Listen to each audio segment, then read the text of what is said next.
Я впевнена, що ви не повірите, скільки людей сьогодні зібралося з ним попрощатися.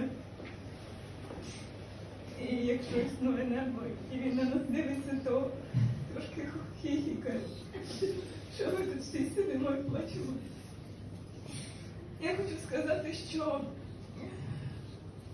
останні роки Юра був дуже залюблений, був завжди вислуханий і завжди був щасливий. Ми ніколи не сварилися, і він міг дуже сильно любити.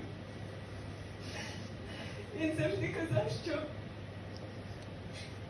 байдуже абсолютно все, аби тільки ми були разом. І я сьогодні готова повірити, що існує якесь небо, аби тільки ми потім були разом. Він просив, ми багато, не так багато, звісно, як би хотілося, для того, аби все було можливо ще краще.